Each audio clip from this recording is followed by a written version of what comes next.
Hello, Mastertron Tamer here. This is the second part of how we can make these Halloween decorations freestanding. This would work for any holiday decoration you wanted to do, but this is going to be for tombstones. So this is one that I've done in the past, so you can see. If you look on the back, you might be able to just make out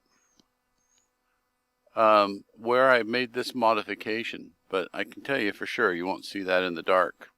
If you look at it, you can probably see two little pipes in there if we looked at it real carefully. I've actually embedded those in the foam, and that's what I'm going to be showing you how to do. It makes for a really nice effect. It makes this look completely freestanding.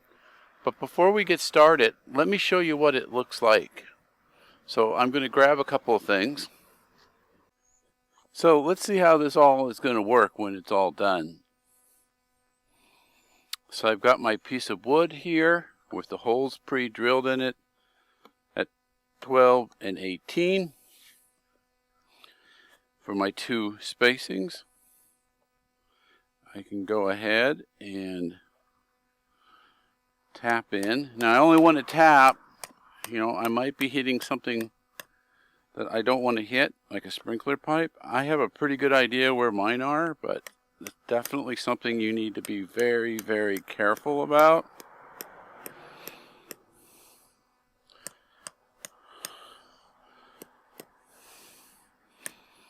Okay, I'll pull this off. The next part is really simple. I think you can see where this is going.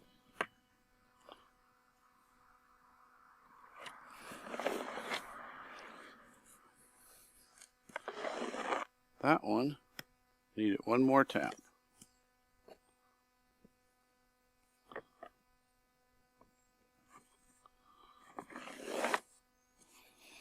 There we go. So this is that's it, and that's all you have to do to set them up each year. You use the piece of wood, and let me risk a little hand holding.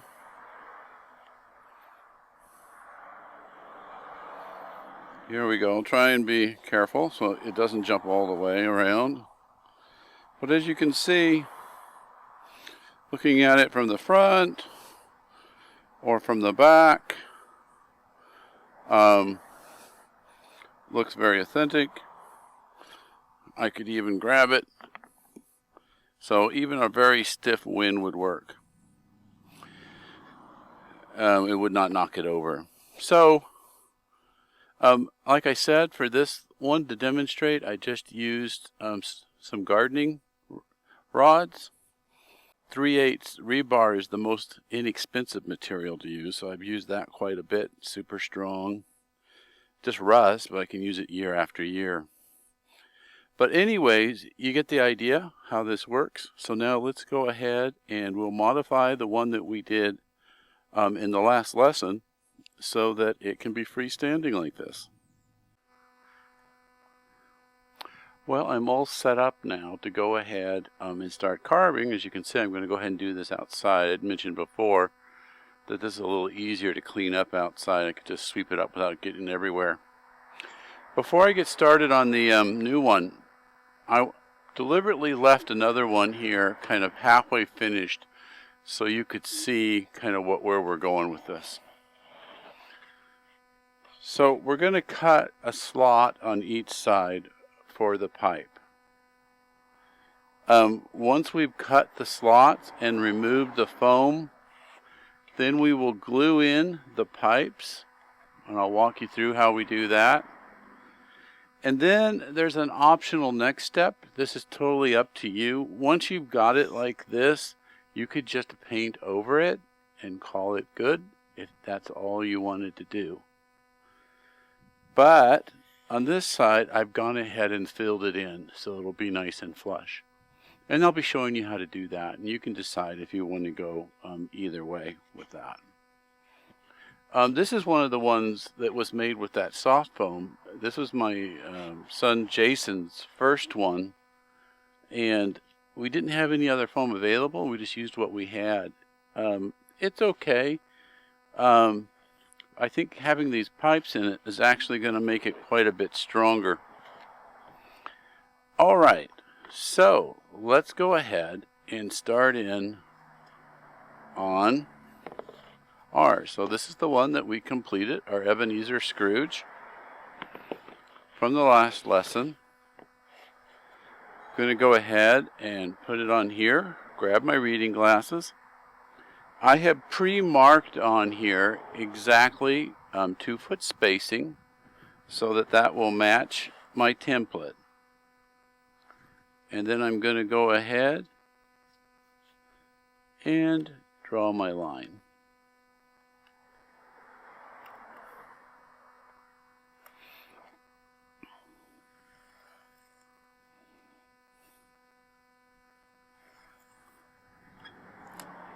Okay, we'll do the one over here on this side.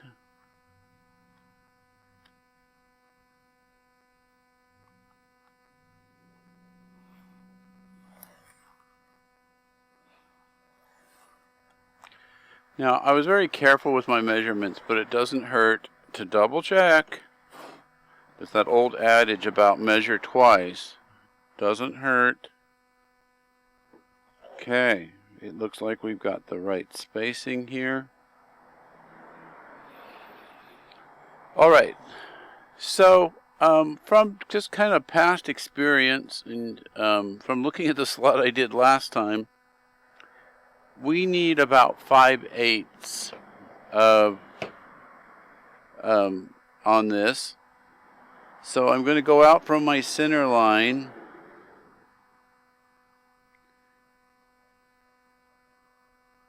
and measure 5/8.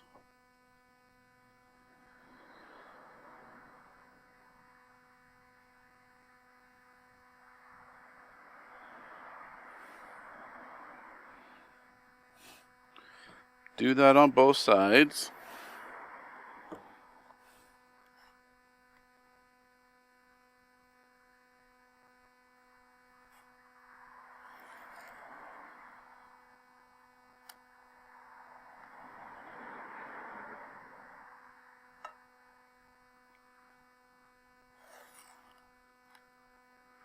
And that's going to give me my cutting line.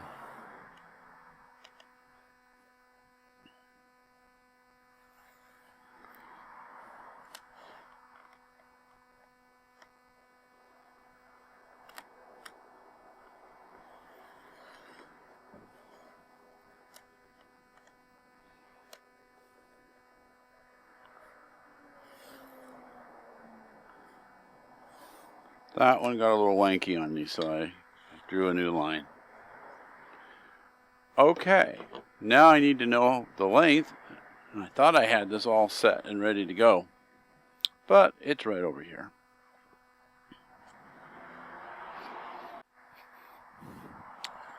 Here are the pipes. I pre-cut these.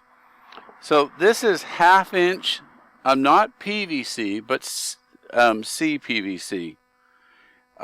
It's a little bit smaller than regular 1/2 inch pipe, and it's just perfect for this, for as far as going over a 3/8 rebar or the other. So this will get me my measurement for how high I want to go, and I can already see I need to make a little bit of an adjustment.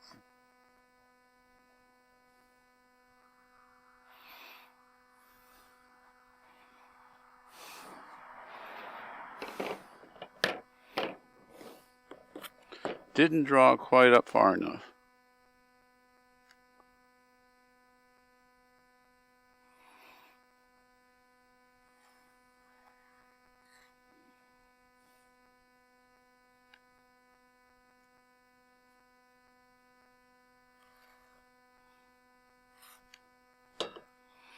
All right, let me do this side.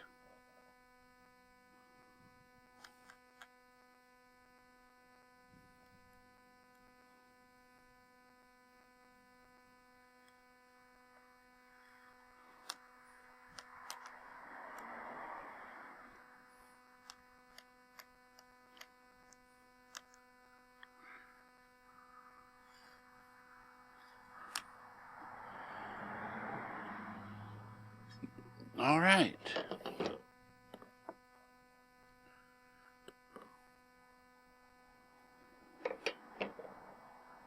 So, I'm ready to start cutting. I'm going to go ahead and use the same square for my straight edge. And then the knife I'll be using, remember what this is called again? A scalpel in some parts of the world. Be careful, it can hurt you. But it is about the perfect depth for what I want for this pipe. So for that, if for no other reason, this is the perfect knife to use for this.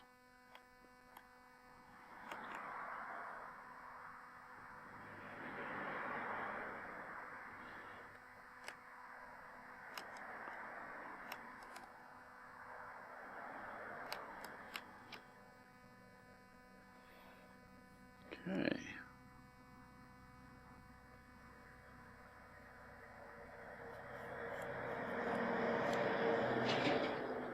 Let that truck go by.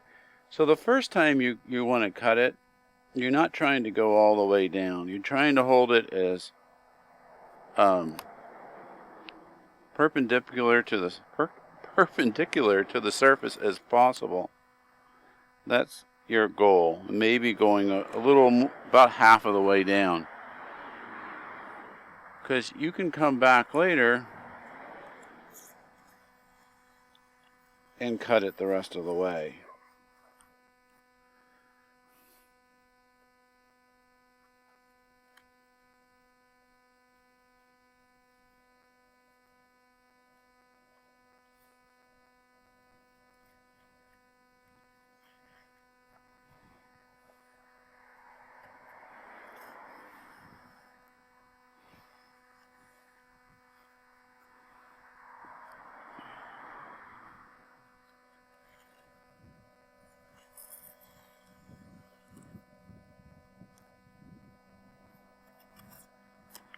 Okay, that's the first one.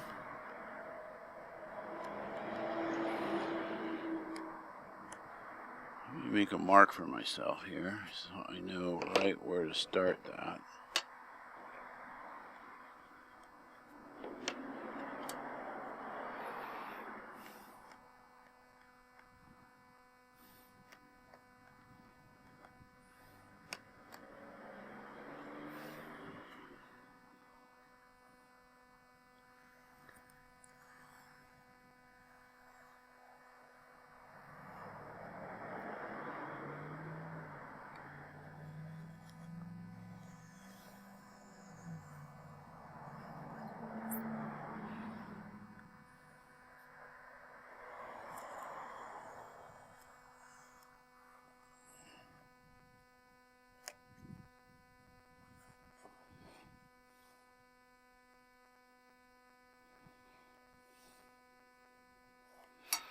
All right, 2 more.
And I'll need to cut the top.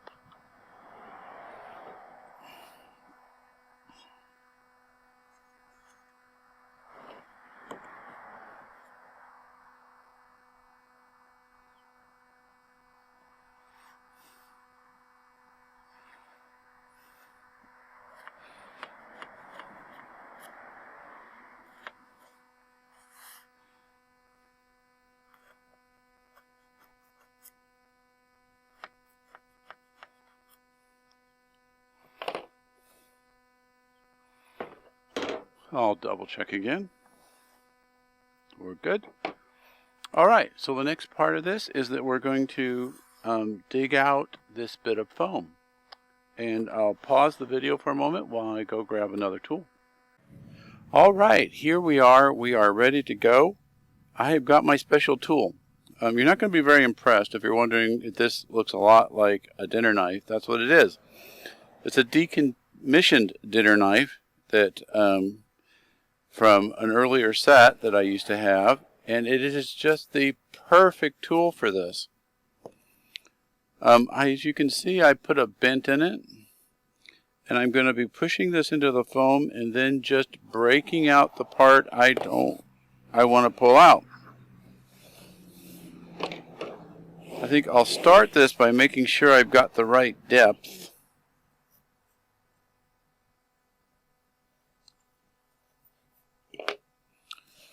Just by measuring it with the pipe. Okay.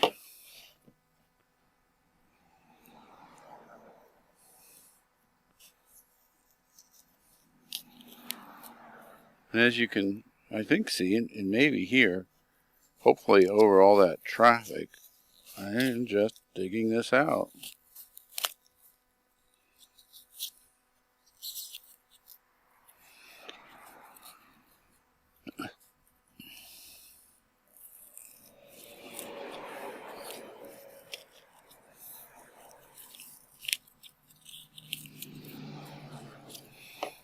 And then every now and then I can pop my pipe in there and make sure that I am taking enough out.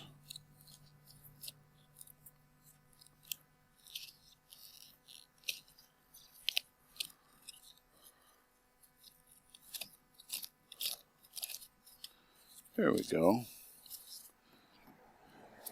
Yep, pipe sits in there perfectly. Got my measurements right. That's always a good thing. And I'm going to keep doing this and pull it out from both sides. And like I said, I'll come back and sweep up this foam.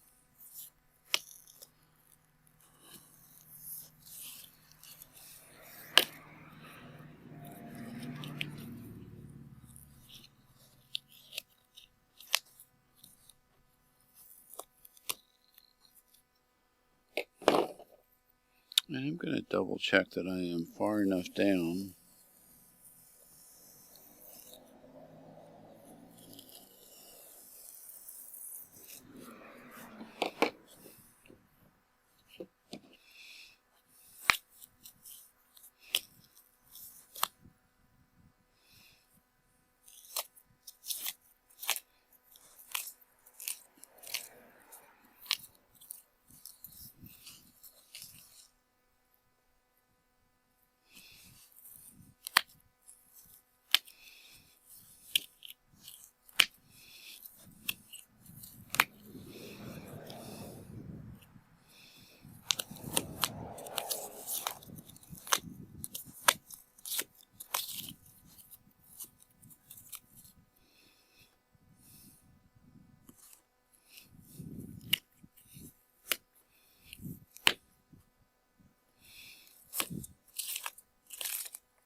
With this being a dinner knife, I can be a little more careful. Not super sharp. I mean, I don't have to be quite as careful. All right.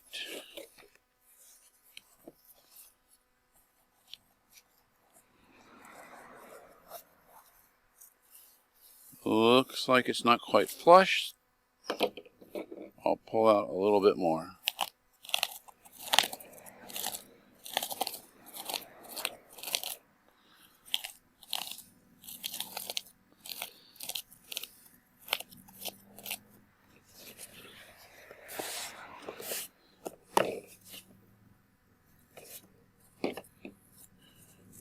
Making blue snow.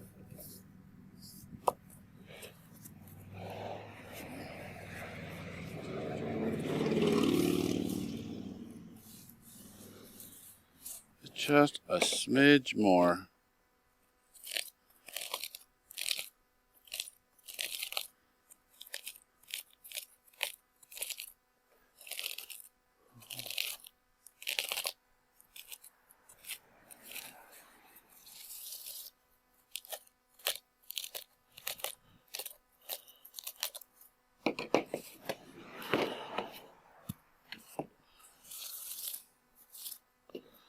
A bit of static electricity going on.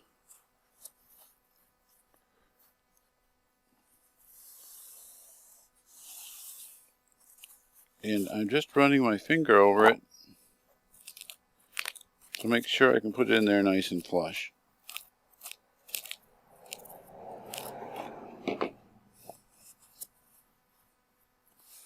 And that one looks good. And then we're just going to repeat it, but you can see how that's going to sit in there.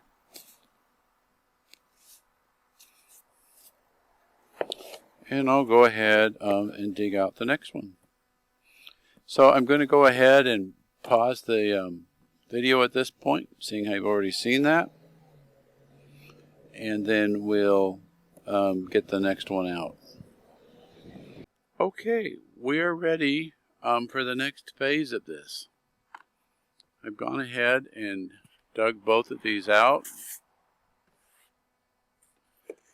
So what I'm going to do is take some adhesive. Now this is a special kind. I'm hopeful that you'll be able to see this. But it says Tub Surround. If you use regular construction adhesive, it will melt right through this foam. You could use white glue. That would be okay, but it wouldn't be as strong. So this Tub Surround stuff is the best. It is specifically designed with some fine print down here that says it worked with polystyrene foam. So that will be fine. So what I'm going to do is take the caulking gun,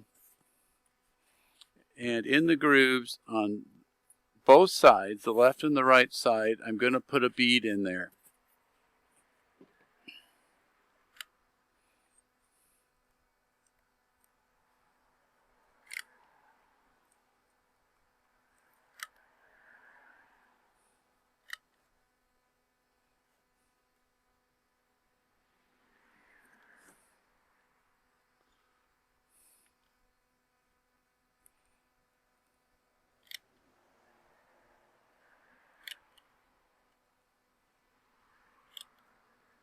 All right, that goes pretty quick.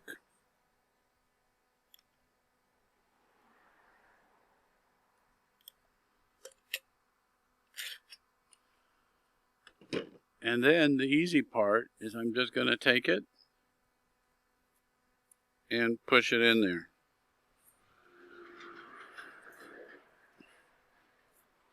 And this stuff's got quite a bit of grab. Once you pushed it in there, it should not easily come back out. I mean, it's already holding it. It's not dry, obviously, but it's got a good hold on it. This is also your time to make sure that you're flush down here at the bottom and not sticking out. I mean, it wouldn't be the end of the world. You could always trim it if you had to, but you might as well get it right. And that one's in there. Now I'm going to go ahead and do the same thing on the other side.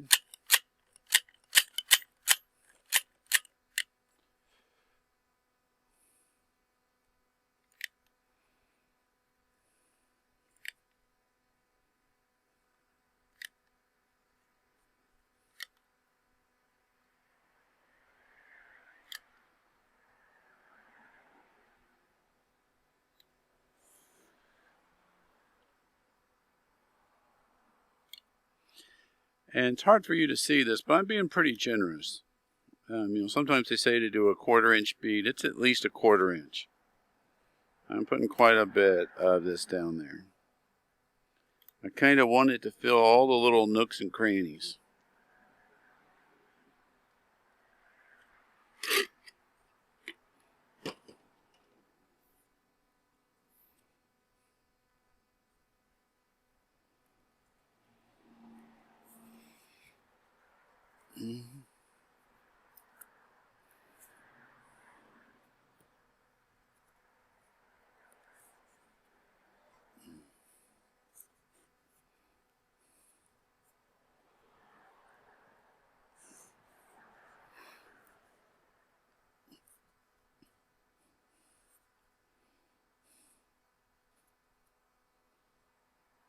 Now this one is sticking up just a little bit, which is why I pulled it up like I just did. Normally I wouldn't do that. But I want to remove a little bit of this material.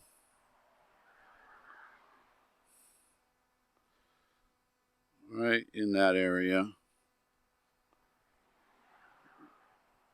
So it'll set down a little better. I may have got a little overzealous with how much I put in there.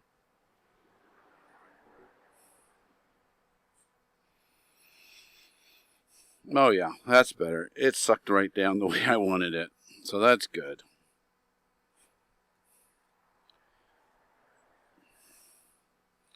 The other really cool thing about this particular kind of construction adhesive is that it's water soluble. At least before it sets. So it's a bit like latex paint. So you can just wash off the excess with a cloth.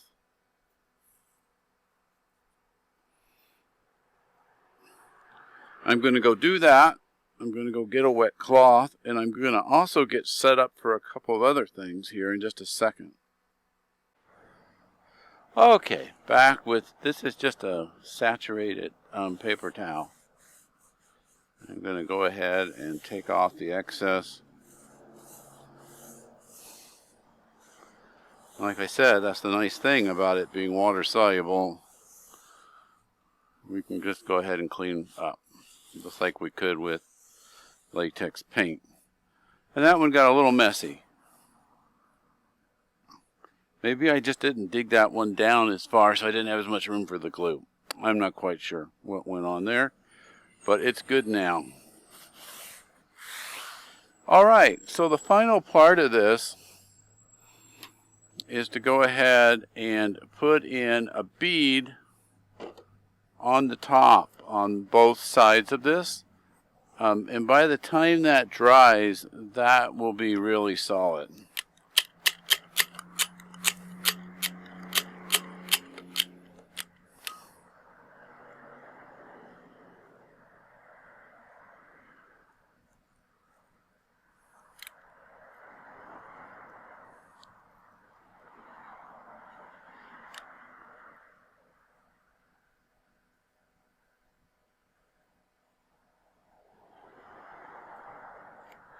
Oops.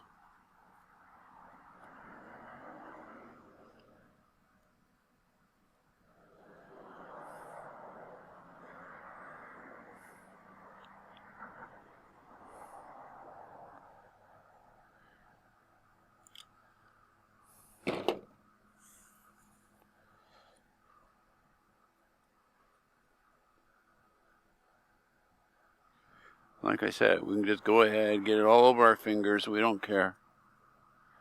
It's going to wash right off. And it's not the end of the world.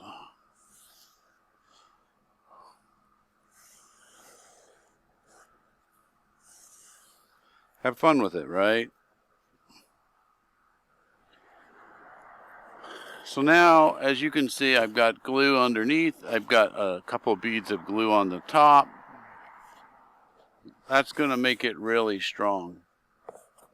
To that point, I was going to mention that this is that kind of flexible foam I had mentioned before. With those two in there now, it's much stronger than it was before. I think that will be a big benefit. It's kind of like adding steel reinforcing into concrete by doing this. So I'm going to go a little bit faster because I ended up with more material in there than I had wanted before. So one way to reduce how much you get is to speed up. All right. We'll smooth this one out too.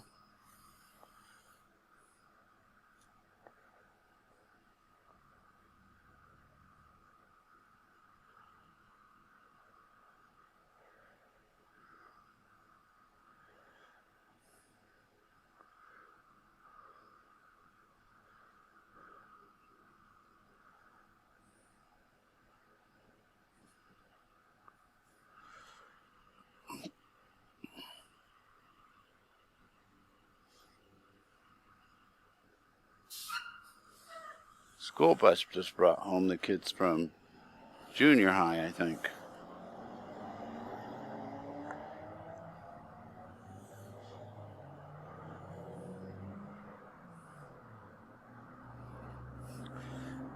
If you'd wanted to, even with this glue, you could run a putty knife on that.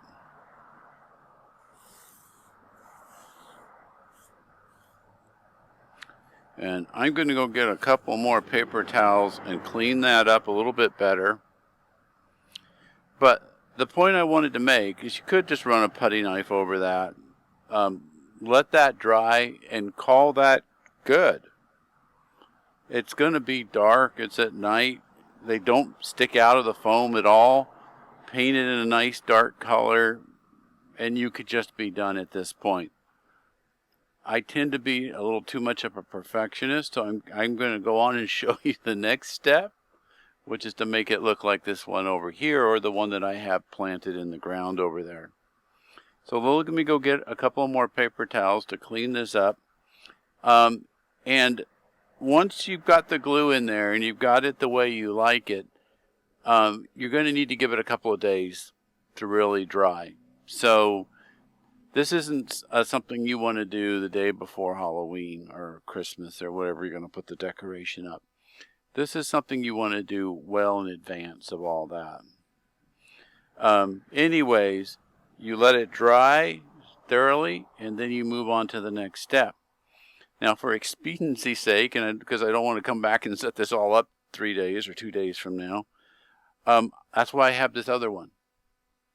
We're going to look at how we fill this, and then we're done, because the next step after that, after it's dry and looks like this, is just to roll some paint on it. And I think you can probably manage that on your own. Same rules as before. We use a latex paint. We use, best is an outdoor latex paint.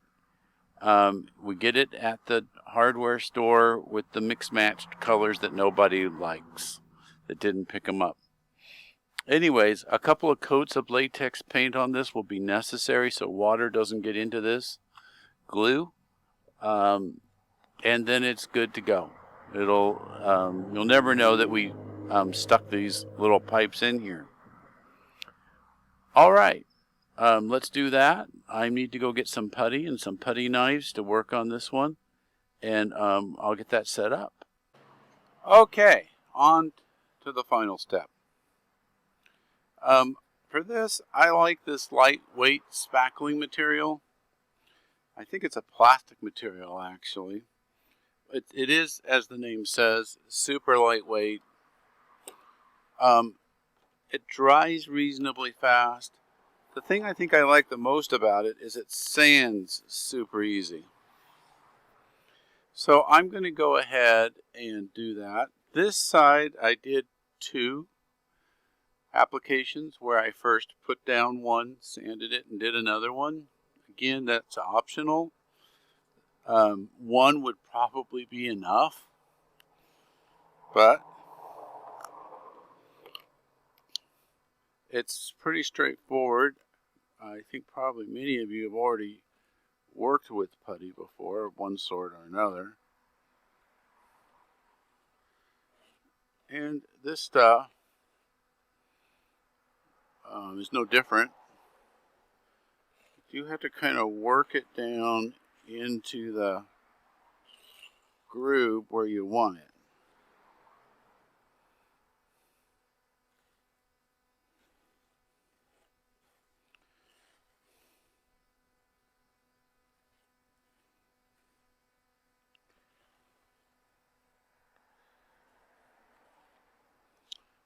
And once it looks like I've got that in there where I want it, take my bigger knife, very low angle of attack,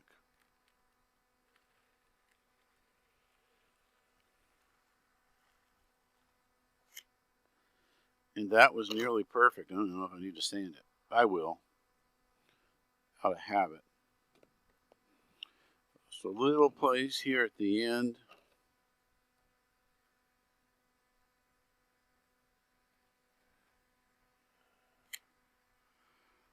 And that's it. So this stuff takes at least a day to dry. Depending upon what you have, you might have a little bit different material. But you need to let it dry. And then you can sand over it, make it nice and smooth. If you want to go that next step, you can do a second coat of it, and it'll be look like this one over on this side that I showed you. So that pretty well finishes the video. Like I mentioned before, the next step after it's dried and looks like this, you're going to want, I use a touch-up roller. They're really straightforward and easy to use. And I'll just roll the sections I want with a touch-up roller. After I get a couple of good coats of that in, I'll decide if I want to give it some kind of effect. It's the back, so I may not. I may give it a rock effect, I may not. I'll decide. But anyways, that's it. A couple of coats of latex paint, and you're finished. I hope you found this useful. How to make freestanding props. Again, this is the 1/2 inch CVC. I cut it the slot at 5/8 of it, 5/8 of an inch, and the same depth. That's really all there was to doing that. Use some type of a square so you can get a straight line. Well, anyways, I just wanted to say thank you. I hope you've enjoyed this section. If you came into this one and somehow didn't see the first one was where we learned how to carve this tombstone itself. So please take a look at that one if you get a chance. If you haven't already, I'll see you in the next video, and please hit that subscribe. You can see it takes a little bit of effort to put these together, and that's all I ask. If you've enjoyed it, go ahead and subscribe, and there'll be some more coming. I think if I did these in the order I think I'm going to do, next one might have to do with some of my exotic Christmas lights. That could be an interesting one. So anyways, I'll see you in the next video.